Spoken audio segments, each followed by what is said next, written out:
আসসালামু আলাইকুম প্রিয় দর্শক।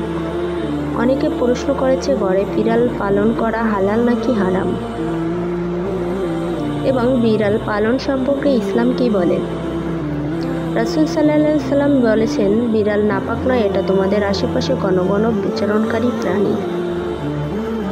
আবু দাউদ ৭৫, তিরমিজি ৯২। আল্লাহর রাসূলের প্রিয় সাহাবী আব্দুর রহমান রাদিয়াল্লাহু তাআলা আনহু জামার ভেতর পোষা বিড়াল নিয়ে ঘোরাফেরা করতেন। একদিন তিনি জামার আস্তিনের নিচে একটি বিড়ালছানা নিয়ে রাসূল সাল্লাল্লাহু আলাইহি সাল্লামের দরবারে উপস্থিত হন। সে সময় বিড়ালটি হঠাৎ করে সবার সামনে বেরিয়ে পড়ল।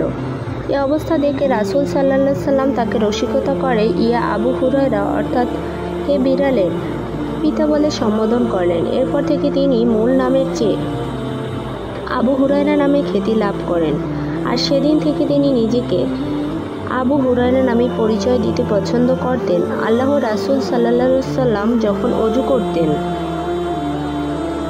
তখন নিজের ওযুর পাত্র থেকে বিড়ালকে পানি পান করাতেন। একদিন এক মহিলাকে একটি বিড়ালের জন্য আযাব দেওয়া হলো, কারণ বিড়ালটিকে আটকে রাখায় সেটি মারা গিয়েছিল। ফলে সে জাহান্নামে গেছে বিড়ালটিকে আটকে রেখে। সে খাবার পানিও দেয়নি, আবার ছেড়েও দেয়নি যাতে করে জমিনের পোকামাকড় খেয়ে বাঁচতে পারে। মুসলিম ৫৭৪৫। এ হাদিসের ব্যাখ্যায় ইমাম কুরতুবী রহমতুল্লাহ বলেছেন, বিড়াল পালা ও বিড়ালকে বেঁধে রাখা জায়েজ আছে, যদি তাকে খানাপিনা দেওয়ার ব্যাপারে ত্রুটি না করা হয়। ফাথুল বারী ৬/৪১২। একদা তার মনিব তাকে হযরত আয়েশা রাদিয়াল্লাহুর নিকট খাবারসহ একটি পাত্র প্রেরণ করলেন। অতঃপর আমি তার নিকট পৌঁছে দেখতে পাই যে তিনি নামাজরত আছেন। তিনি আমাকে একটি পাত্র রাখার জন্য ইশারা করলেন। ইতিমধ্যে সেখানে একটি বিড়াল এসে তা হতে কিছু খেয়ে ফেলল। হযরত আয়েশা রাদিয়াল্লাহু নামাজ শেষ করে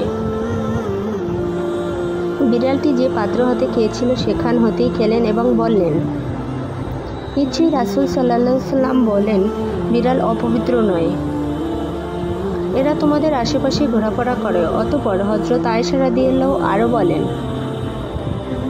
আমি রাসূল সাল্লাল্লাহু আলাইহি সাল্লামের বিড়ালের উচ্ছিষ্ট পানি দ্বারা ওযু করতে দেখেছি। সুনান আবু দাউদ ৭৬। তাই কোনো খাবার যদি বিড়াল মুখ দেয় আর খাবারের মালিক ধনী হয়, তাহলে ওই খাবার খাওয়া তার জন্য মাকরুহ বা অপছন্দনীয়। আর খাবারের মালিক যদি দরিদ্র হয়, তাহলে তার জন্য খাবারটি খাওয়া জায়েজ। ফতোয়ায়ে আলমগীরি ৪৩/১। কিন্তু অপরদিকে কুকুর যদি কোনো পাত্রে মুখ দেয় তা অপবিত্র হয়ে যায় এবং ৭ বার গুনে গুনে ধুতে হবে। আবু হুরায়রা রাদিয়াল্লাহু থেকে বর্ণিত, রাসূল সাল্লাল্লাহু আলাইহি সাল্লাম বলেছেন, তোমাদের কারো পাত্রে যখন কুকুর মুখ লাগিয়ে পান করবে তখন সে প্রথমবার মাটি দিয়ে ঘষে ফেলবে। সহিহ মুসলিম ৫৪৯। মাটির জায়গায় এখন যে জিনিসগুলো পাওয়া যায় সেখান দিয়ে ধুলেই হবে প্রথমবার, পরের ৬ বার শুধু পানি দিয়েই যথেষ্ট। বিড়াল ঘরে থাকলে নামাজেও কোনো সমস্যা হয় না। রাসূল সাল্লাল্লাহু আলাইহি সাল্লাম বলেছেন, বিড়াল সালাত বিনষ্ট করে না, কারণ তা ঘরের জিনিসপত্রের অন্তর্ভুক্ত। সুনানু নাসাউ ৩৬৮। তবে ঘরে কুকুর থাকলে নামাজ হবে না। আয়েশা রাদিয়াল্লাহু তাআলা থেকে বর্ণিত, তিনি বলেন, জিবরাইল আলাইহিস সালাম কোনো নির্ধারিত সময়ে রাসূল সাল্লাল্লাহু আলাইহি সাল্লাম এর কাছে আগমনের ওয়াদা করলেন, কিন্তু যথাসময়ে তিনি এলেন না। রাসূল সাল্লাল্লাহু আলাইহি সাল্লামের হাতে একটি লাঠি ছিল, তিনি তা তার হাত থেকে ফেলে দিয়ে বললেন, আল্লাহ তো তার ওয়াদা খেলাপ করেন না, তার রাসূলগণও না। এরপর তিনি লক্ষ্য করেন তার খাটের নিচে একটি কুকুরছানাও দেখতে পেলেন। তখন তিনি বললেন, হে আয়েশা, কুকুরছানাটি এখানে ঢুকে পড়ল কখন? আয়েশা রাদিয়াল্লাহু তাআলা আনহু বললেন, আল্লাহর কসম আমি জানি না। তখন তিনি আদেশ দিলে সেটিকে বের করে ফেলা হলো। ইতিমধ্যে জিবরাইল আলাইহিস সালাম এলেন। রাসূল সাল্লাল্লাহু আলাইহি সাল্লাম বললেন, আপনি আমাকে ওয়াদা দিয়েছিলেন, তাই আমি আপনার প্রতীক্ষায় বসেছিলাম, কিন্তু আপনি এলেন না।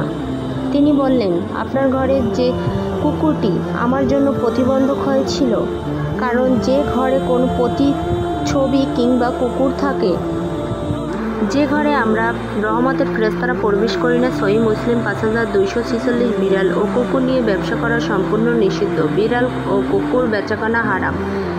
রাসূল সাল্লাল্লাহু আলাইহি সাল্লাম বিড়াল আহার করা ও এর মূল্য ভোগ করা নিষেধ করেছেন। তিরমিজি 1280 রাসূল সাল্লাল্লাহু আলাইহি সাল্লাম কুকুর ও বিড়ালের বিক্রয় মূল্য নিষেধ করেছেন। তিরমিজি 1279।